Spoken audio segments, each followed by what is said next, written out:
Mula kay Melvs Castle, mga kapatid, Chinese general pinaatras lahat. Barko, takbuhan pa uwi, huli sa akto, natakot sa dalawang aircraft carrier, mga to. Ano to?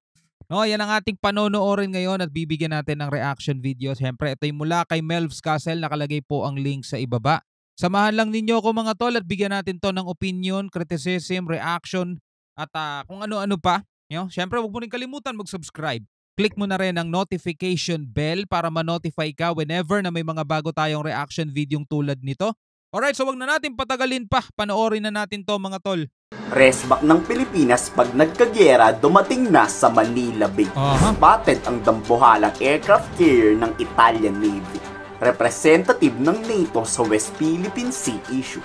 Nasa Pilipinas na rin ang aircraft carrier ng US Navy, ang USS America. Masama nga ang panahon pero nagpatrolya pa rin sa West Philippine Sea sa bahaging Bao de Masinloc ang F-22 Raptor. Alam niyo, mga tol, yung pamamalagi o yung pagpunta-punta rito ng mga ibang barko ng ibang bansa, nagiging deterrence yan, mga tol, no? Para sa paghahasik ng China ng lagim, no, dito sa West Philippine Sea. Kasi kapag nakakakita sila, no, ng mga barko mula sa mayayaman at malalakas na bansa, nagdadalawang isip silang gumawa ng aksyon o gumawa ng mga agresibong aksyon, mga tol. No, halimbawa na lang kapag tayo ay nagpapatrolya sa dagat na may kasama tayong mga malalakas na barko.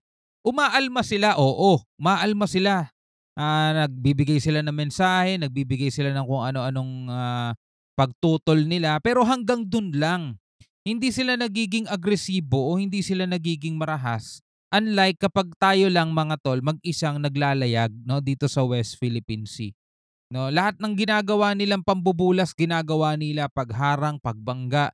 Pagkatapos nilang gawin yun, di naman din nila kayang aminin. Ibibintang nila sa atin. Sasabihin nila, tayo daw ang bumangga sa kanila.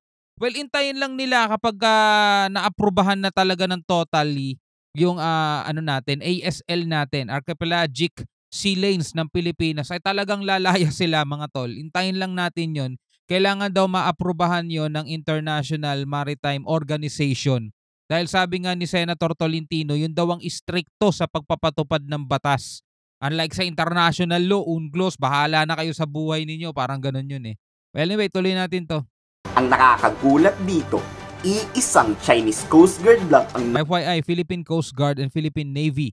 One China pirate ship remains on watch in Bajo de Masinloc. Pirate ship! Pirate ship, putek. Doon, kahit isang Chinese maritime militia wala. Naglaho. Naglaho sila. Well, siguro dahil sa bagyo din, mga tol. Dahil alam naman natin na si Enteng nga na malagi sa atin ng 5 araw, mga tol. No? Halos 5 araw walang pasok ang mga estudyante. So yung pamamalagi ni Enteng is delikado rin naman talaga sa karagatan. Lalong-lalo na, dindirito siya. Nakasentro talaga siya mismo. Kung titignan mo sa mapa, no, nandirito siya sa West Philippine Sea. Baka kaya siguro walang mga barko, no? Di natin alam, mga tol. Chinese Coast Guard lang ang nandoon. Kahit isang Chinese maritime militia wala.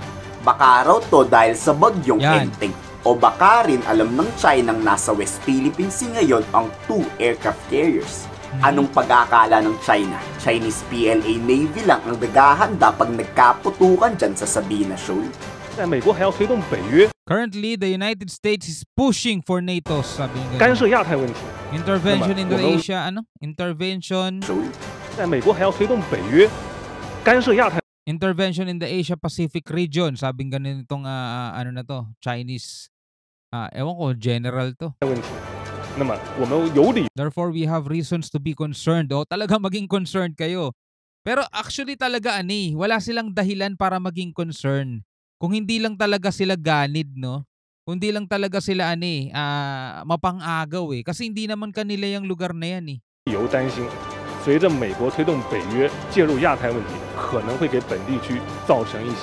May bring instability, unrest. O pag nandirito yung NATO, talagang magugulantang kayo. And potentially lead to conflicts and chaos. Kayo mismo, kayo ang pangunahing reason ng pagkakaroon ng conflicts at chaos dito dahil hindi kayo marunong kumilala sa batas.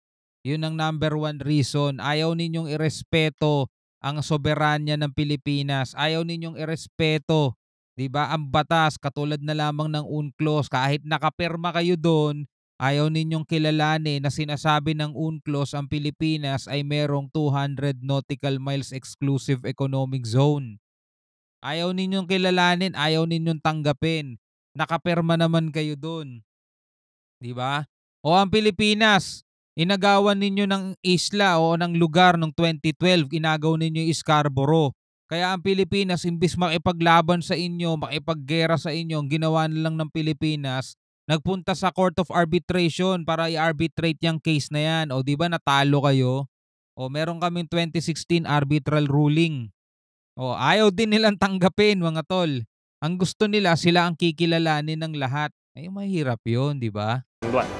Anumang oras posibleng may lumubog dyan na barko ang Philippine Coast Guard. Dahil sa pangambang yan, nagsagawa ng live fire exercises ang 4 na barkong pandigma ng Philippine Navy. So ito na nga yung binigyan natin ng reaction video kanina, mga tol, no? Yung 4 na barko ng ating Philippine Navy, 4 lang yan, no? So meron daw tayong 59.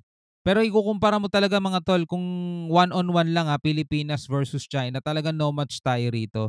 Buti na lang talaga meron tayong mga kaalyadong bansa na pwedeng sumuporta sa atin.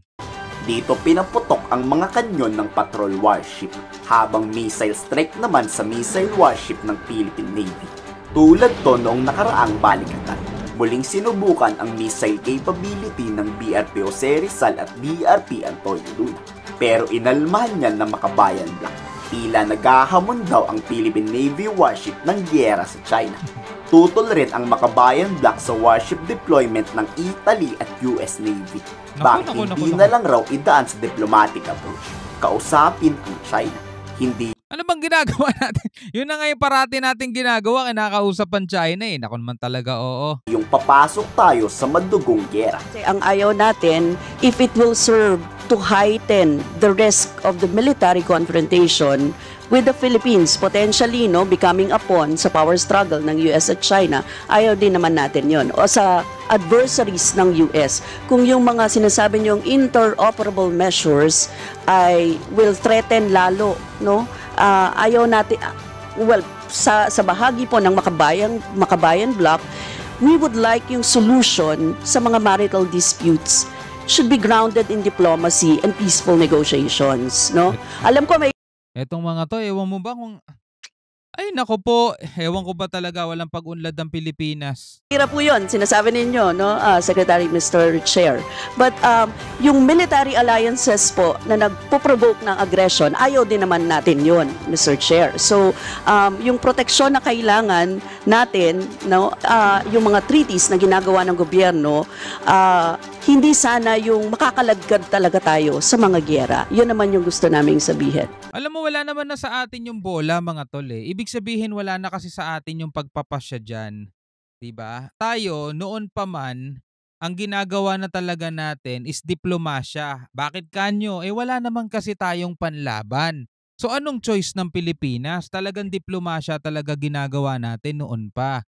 Pero wala na kasi sa atin yung control. Kasi kahit na makipagdiplomasya tayo hanggang sa tumanda na tayong lahat, kung ayaw naman tanggapin ng China, yung simpleng i-accept lang nila na ang Pilipinas may sariling karagatan, may sariling exclusive economic zone. Tanggapin lang nila na ayon sa UNCLOS, ang Pilipinas mayroong 200 nautical miles. Tanggapin lang nila na 2016 arbitral ruling. Kailangan mag-comply sila dun sa batas. Anong gagawin natin kung puro tayo pakikipag-usap tapos ayaw naman din nilang kilalanin? Sa tingin nyo may control tayo sa kanila? Wala tayong control sa kanila, mga tol eh. Nasa sa kanila kasi yun kung igagalang nila o hindi yung batas natin. Habang buhay tayong makikipag-usap sa kanila at habang buhay nilang bubutas-butasin lang yung barko natin, ganun talaga mangyayari dyan, mga tol. Oh my goodness. Kausapin ng China at idaan sa diplomatic means, yan ang pinakaayaw ni Secretary Gibo. Paulit-ulit na nitong sinasabing napakasinungaling niyang China. Tama. Gusto ng China ang patrasin ang ating barko habang nasa diplomasya, tapos kasabay niyan ang pagnanakaw at pagre-reclaim ng China sa ating teritoryo. Tama. Gusto nyo ganyan ang mangyari?